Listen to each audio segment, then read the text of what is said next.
On va se préparer avant que nous ne rentrions dans la prière. Jean chapitre 15, le verset 7. Alors Jésus dit ceci: si vous demeurez en moi et que mes paroles demeurent en vous, alors à ce moment vous devez faire quoi? Vous allez demander. Mais avant que vous le demandiez, faudrait que vous demeurez en lui et lui demeure en vous.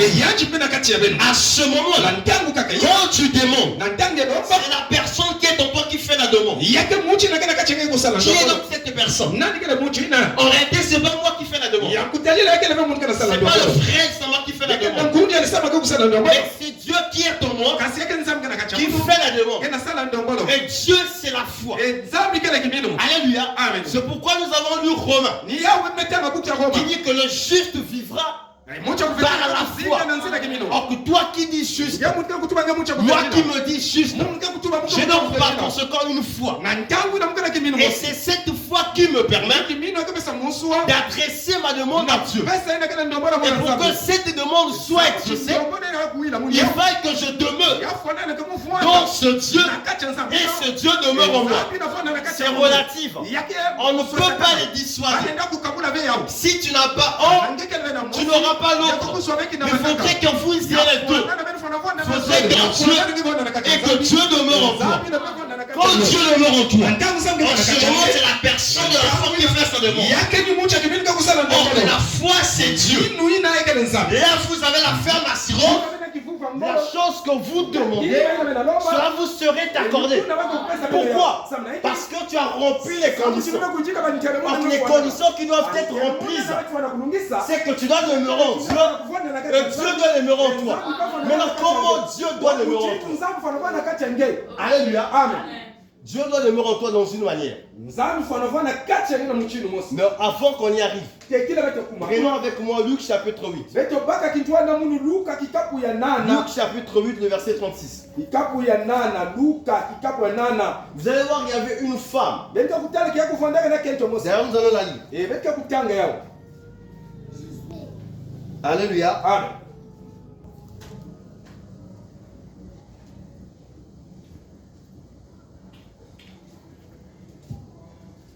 La parole de Dieu reste vraie. Et elle demeure vraie que nous ne connaissions. Alléluia.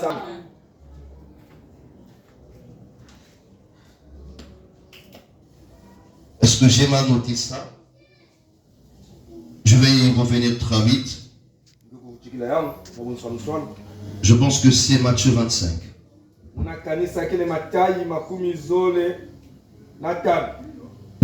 Oh my God. Il faudrait que nous retrouvions ça. Là, la Bible parle d'un exemple d'une personne. C'était une femme à la perte de sang. Quand cette dernière va toucher Jésus, Jésus ne va pas lui dire que la femme t'a touché, m'a touché. Non, j'allais dire que ta touche t'a guéri. Mais et pourtant cette dernière avait fait que l'action de toucher. Mais la touche a déclenché une vertu. Alléluia. C'est cette vertu qui a été déclenchée qui a produit quelque chose. Est-ce que vous le croyez? C'est le verset 46. Dans Luc chapitre 8. Mais Jésus répondit: quelqu'un m'a touché, car j'ai connu qu'une force plutôt est sortie de moi. Et la femme se voyant découverte, vint toute tremblante en se jetant à ses pieds, et déclara devant tout le peuple pourquoi elle l'avait touché et comment elle avait été guérie à l'instant. Écoutez le verset 48. Jésus lui dit: femme, ta foi C'est ça, non? Est-ce que c'est ça? Ta foi t'a pas en paix. Cette femme a touché. Alléluia. Amen. Mais elle a seulement touché. Jésus vient pour dire que ta foi t'a sauvé. Oh, quelle est cette foi? À quel moment cette foi est sortie? C'est qu'avant qu'elle s'approche de Dieu, elle avait cette assurance que si seulement on pouvait toucher, elle devait être guérie. Et le frère Branham dit ceci, que cette femme avait touché par la touche de la foi. Or, c'est la foi qui produit le résultat, sans laquelle personne ne peut être agréable à Dieu. Nous croyons Dieu par la foi, nous l'acceptons par la foi. Par conséquent, nous le demandons aussi par la foi. Or, si tu demandes à Dieu sans avoir la foi, il n'est pas étonnant que ce que tu demandes ne se réalise pas, parce que tu ne remplis pas les conditions. Alléluia. Les conditions, c'est ta foi. Les conditions, c'est croire à la personne à qui tu fais ta demande. Quelle est cette personne? C'est ton père. Et qu'est-ce que ton père a dit à ce sujet? La Bible dit ceci dans l'hébreu. Le Dieu approche à Dieu doivent croire que Dieu existe et qu'il est le rémunérateur de ceux qui le cherchent. Encore remarquez une chose, avant que je ne m'approche à Dieu, j'ai mal au dos, j'ai une maladie, j'ai eu quelconque problème, une quelconque situation auquel je n'ai jamais trouvé la guérison, je n'ai jamais trouvé de solution. Mais quand je m'approche à Dieu, la première leçon qui m'a été comprise, c'est que Dieu existe. Alors si Dieu existe, qui est pour toi? Donc remarquez ceci, nous devons prier notre Père qui est aux cieux. Or le Dieu à qui je vais faire ma demande, il est mon Père. Et quand je m'approche de lui, je dis Père, j'ai besoin de ceci, j'ai besoin de cela. Et quand tu t'approches de lui, croyons qu'il est capable. D'ailleurs, il a déjà dit, quel est ce père qui donnera son fils du pierre? Si ce père ne lui demandait du pain, encore du serpent, si celui-là lui demandait du poisson, plus méchant que vous êtes dans le naturel, vous avez pu donner de bonnes choses à vos enfants. À plus forte raison, moi votre Dieu, remplacez cela, moi votre Père, je donnerai le Saint-Esprit. En d'autres termes, je répondrai à ta requête, je reprendrai à ta demande. Oh, dis-moi même, je dois répondre à ta demande parce que tu lui appartiens. Il répond à ta demande parce que tu es sa fille. Il répond à ta demande parce que tu es son fils. Mais quand tu viens, si c'est une maladie, je suis l'éternel ton Dieu qui te guérit. C'est une écriture déjà qui te rassure. Alléluia. Et derrière cela, j'ai un désir. Alléluia.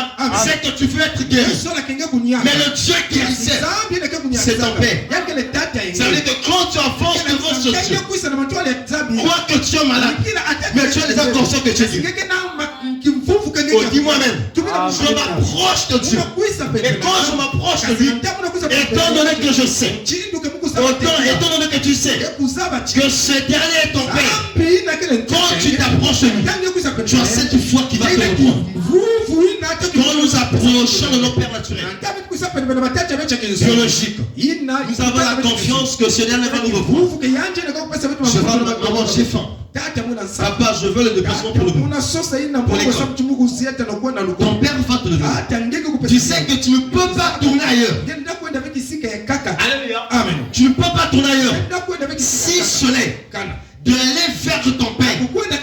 Et nous aussi, nous avons des demandes. Mais à qui devrions-nous adresser notre demande? C'est à Dieu qui est notre Père. Et le Dieu qui est notre Père, le Dieu qui est mon Père, le Dieu qui est ton Père, il est capable de reprendre. Mais à une seule condition.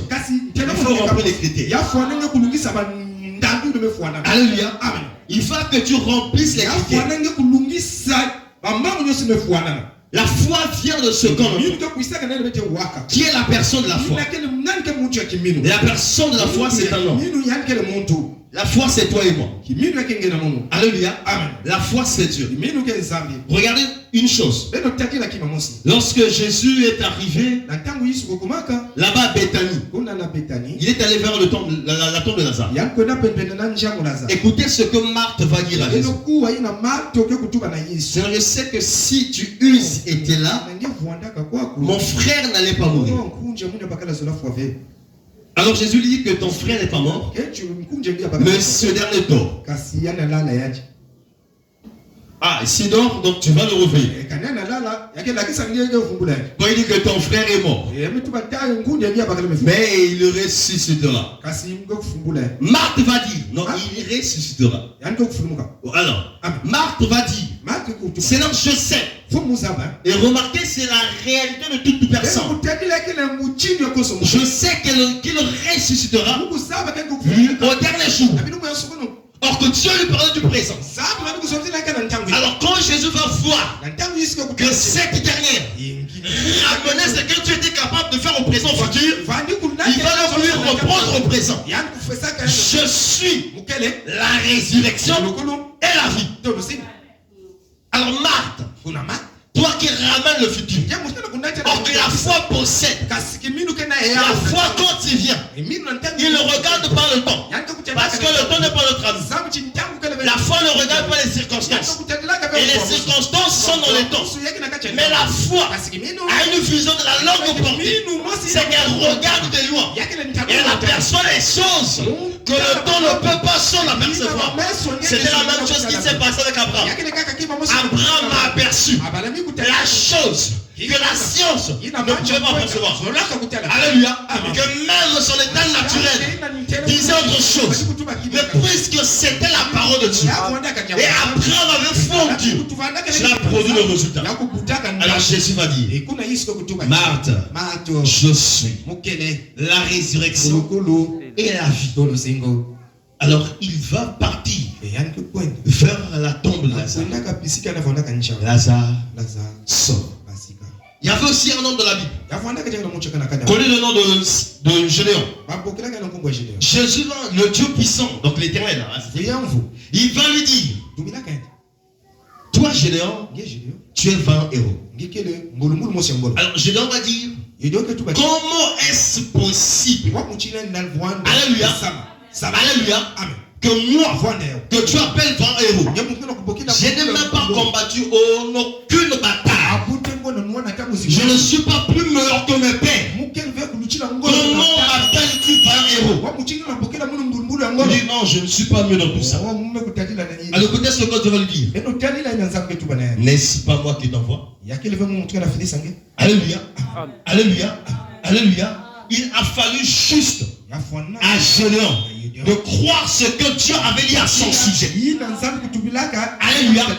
Il a fallu juste à Marc de croire ce que Jésus disait. Or que nous, quand nous nous approchons à Dieu, quand nous lui faisons nos demandes, nous devons avoir une qualité de foi qui va nous emmener à croire à toute parole, à tout ce que Dieu dira. Et quand tu approches de ce Dieu, tu sais que tu adresses ta prière à ton Père. Ton Père qui est capable de t'entendre, qui est capable de te reprendre.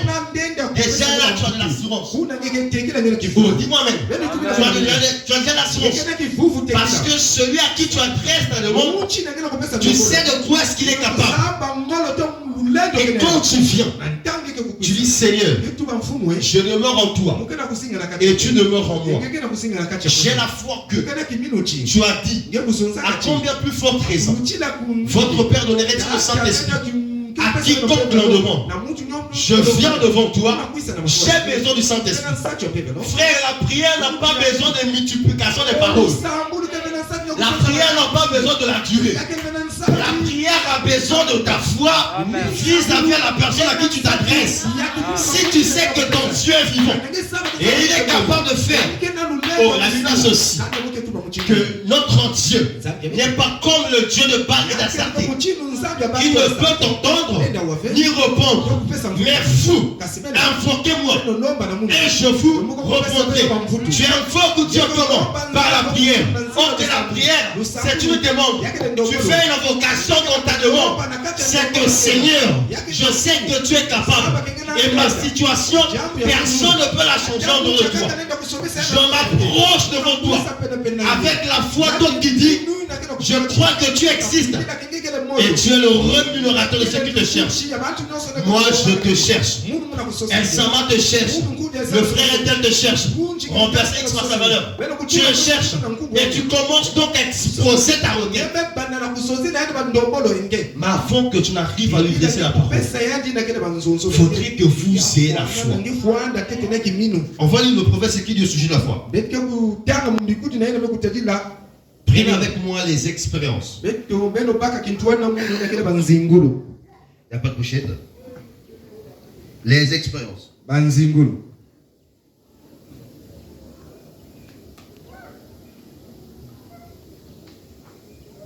On a beaucoup demandé, on n'a rien vu. Peut-être parce qu'on manquait des méthodes.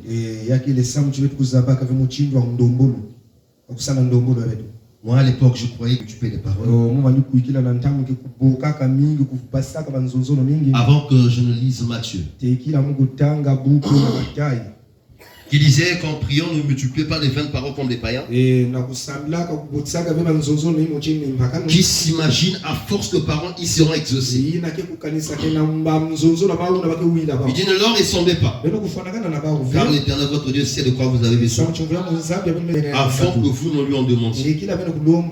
Alors le frère Branham dit ceci. Les expériences. Prêchez le 2, 3e mois, 48. Je suis au paragraphe 104. Le frère Branham dit ceci. Écoutez mes chers amis.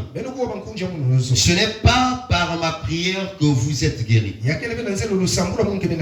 Non, j'ai mal répété. Ce n'est pas par ma prière. Ce n'est pas ma prière qui vous guérit. Voilà. C'est votre foi en Dieu. Alléluia. Amen. C'est cela qui vous guérit. Alors ici on parle de la guérison. Tu vas remplacer ça par une chose de ce que toi tu veux. C'est votre foi en Dieu qui vous guérit. On est d'accord. Le frère Branham est d'accord avec les Écritures. On va dire ça. C'est que moi qui veux être guéri, je dois avoir foi en Dieu. Alléluia. Moi qui veux recevoir quelque chose de sa part, je dois avoir foi en lui. Moi qui veux recevoir le Saint-Esprit, je dois avoir foi en lui. Moi qui veux tout ce que vous voulez recevoir, tout ce que vous voulez que Dieu fasse pour vous, dans n'importe quelle condition, surtout que si cela traite à la parole, vous devriez avoir foi en Dieu. Et c'est cette foi que vous avez en Dieu qui va produire des résultats. C'est que si tu t'approches à Dieu sans la foi, mais néanmoins tu fais ta demande, il ne faut pas étonner que cette demande ne soit pas exaucée. Parce que tu t'approches sans condition. La condition requise, sinon adéquate, c'est que toi tu dois avoir la foi. Et quand tu t'approches vers ce Dieu, alléluia, Dieu te répond. Au primaire, tu viens avec la foi. Au secondaire, Dieu qui doit te reprendre, tu dois savoir qu'il est. On te rend. Donc pour la troisième fois, Dieu va devoir reprendre parce que tu as rempli. Alléluia. Vous devriez avoir foi en Dieu. La Bible dit ceci, que la victoire qui triomphe du monde, c'est votre foi. Alors descendons un peu sur la terre. J'ai besoin d'être guéri. J'ai besoin d'être marié. Bon, avant tout, j'ai besoin du Saint-Esprit en premier. J'ai besoin d'être marié. J'ai besoin de travailler. J'ai besoin d'une vie heureuse. Tout ce que vous aurez besoin. À la première base, il faudrait que vous ayez la foi et que celui à qui vous demandez, ce Dieu-là existe. et qui est le rémunérateur de toi qui fais ta demande, de toi qui le cherches. Alléluia. Sinon, tu vas demander 10 ans, 15 ans, tu ne vois pas. Mais un frère, une sœur qui vient dans les minutes qui suivent, dans 2-3 secondes, elle demande, elle reçoit. Tu vas te dire que Dieu ne ment pas. Non, en réalité, Dieu t'aime. Mais c'est moi s'il te donne, sauf que tu remplisses les conditions, tu iras d'erreur en erreur. Il faudrait d'abord que tu remplisses les conditions, que tu te tiens dans les normes, et Dieu va commencer à vivre. Souvenez-vous que Dieu est derrière sa parole. Et quand nous venons devant Dieu, par rapport à ce que la parole dit, remarquez le frère qui sont grand prophète. Il dit que ce n'est pas moi, non plus ma prière, mais c'est votre foi. Jésus aurait pu dire à cette femme à la Bible dit qu'elle était allée partout. Elle avait dépensé tout son argent, voir les médecins. Elle a consulté tout le monde, mais elle était sans guérison. Mais remarquez, une simple touche a changé sa condition. La démasqué. Ce qu'il a démasqué, c'était sa foi. Cette foi était cachée. Mais une fois que cette foi était exposée par la touche, quand il est venu, elle a touché Jésus. Jésus a compris que quelque chose est sorti de vous. C'est que la profondeur qui appelle la profondeur a jailli en Jésus. Il ressort quelque chose est sorti. Mais qu'est-ce qui est sorti? Une vertu était sortie. Une force était sortie. Quand il revient, il se retourne plutôt. Il regarde. Il y avait une femme. Et c'était cette femme qui l'avait touché. Mais vous, ça ne vous n'est pas arrivé plutôt que de demander comment cette femme a touché Jésus. Comment est-ce qu'elle a fait pour que sa touche produise la guérison? Alléluia. Comment est-ce qu'elle a fait pour que son ministère prospère? Comment est-ce qu'il a fait pour qu'il se tienne debout dans sa marche chrétienne? Comment est-ce qu'il a fait pour qu'il tienne bon? Parce que le Dieu qui est une tour forte, donc les justes, on n'a pas dit les injustes, non. On a dit les justes qui s'y réfugient et se trouvent. Dieu est un Dieu de conditions. Remarquez, c'est la manière de Dieu d'agir. Pour que Dieu réponde, il faut que vous remplissiez les conditions. Dieu demande la justice. Alléluia. Il demande la justice pour qu'il réponde. Il demande la pureté pour qu'il réponde. Il demande la foi pour qu'il réponde. Maintenant, vous êtes conscient. Est-ce que si on s'approche de lui, en n'étant pas dans ces conditions, allons-nous recevoir ce que nous voulons? Non. On ne va pas le recevoir. Pour que nous les recevons, il faudrait que nous nous tenons dans les conditions. Quand tu dis ne toucher, quand la Bible dit ne touchez pas à mes oies, alléluia, c'est qu'avant tout, on peut toucher à n'importe qui. C'est ça, non? Oh. On peut toucher à n'importe qui. Mais la condition, c'est de ne pas toucher aux oies. C'est que si tu n'es pas où on va te toucher. Si tu n'es pas dans les conditions de la parole, on va te toucher. Mais quand tu es loin, alléluia, alléluia, quand tu es loin, il y aura une touche. Alléluia, il y aura une touche. Quand, pour ne pas contredire la parole, qui dit ceci, que les malheurs attendent souvent les justes, mais l'Éternel l'en délivre. Il attend qui? Les malheurs attendent les justes. Maintenant, pour que Dieu te délivre toujours, parce que c'est toujours. Donc, tout temps, étant donné que tu es juste, Dieu doit toujours te délivrer. Parce que quoi, tu es juste. Donc, tu reprends au critère. Et là, Dieu va agir. Maintenant, quand tu viens à Dieu pour lui adresser ta parole, pour lui adresser une prière, alléluia, il faudrait que tu reconnaisses ton Dieu, la capacité de te reprendre. Et quand tu t'approches de lui, je finis, faudrait que tu saches si tu es dans les conditions où tu ne l'es pas. À ce moment, quand tu sais que Seigneur, là, je me tiens à ta parole.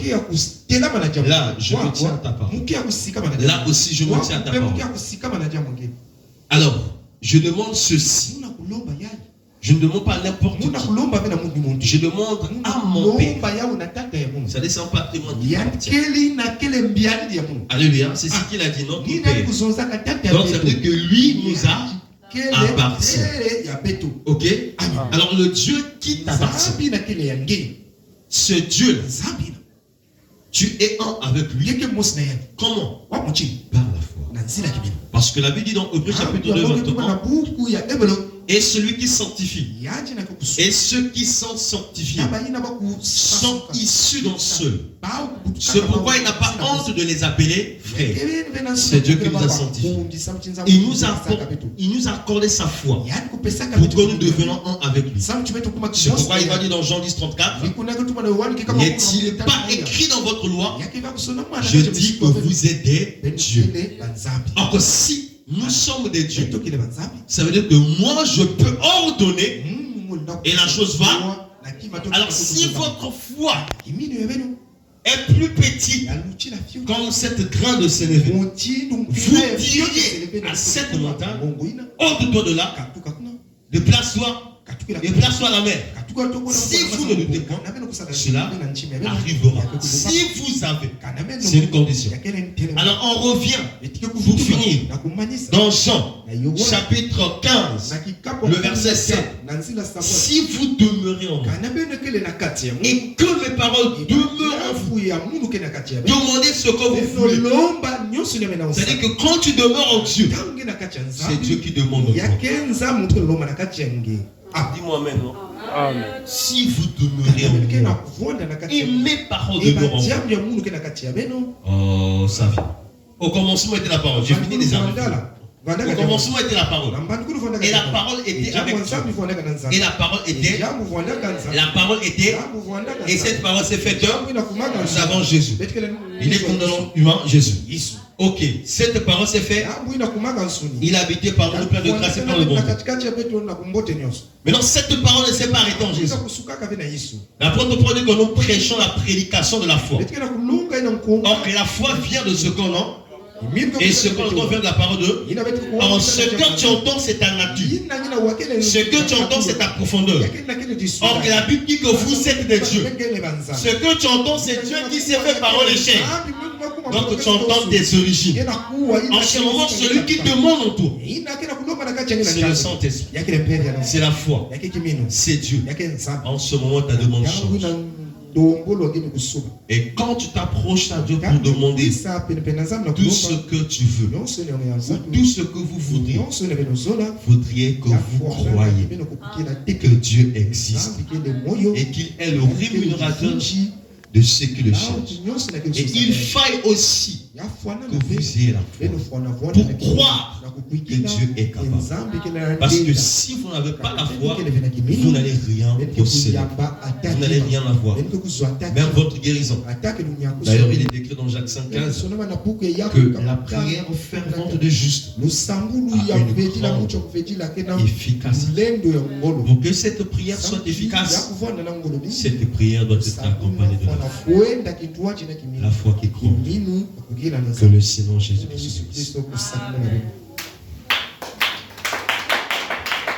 Alors nous allons nous mettre debout, on va rentrer dans la prière. De lui demander dans quelles conditions devrions-nous lui demander. Nous allons maintenant entrer dans la prière pour que notre Dieu nous fasse grâce afin de recevoir de lui ce dont nous lui demandons.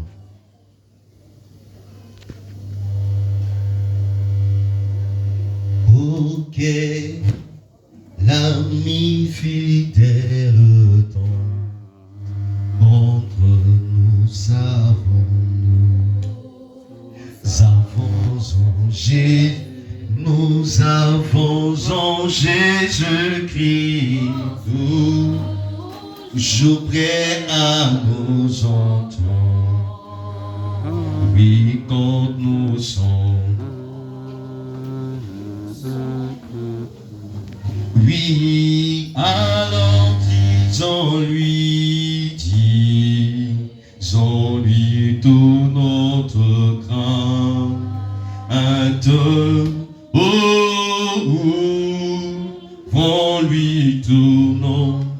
Offrons-lui tout notre cœur.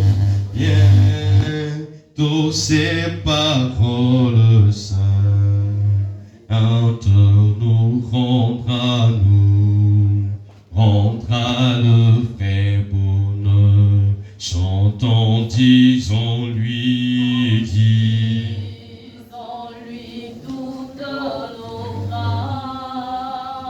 oui,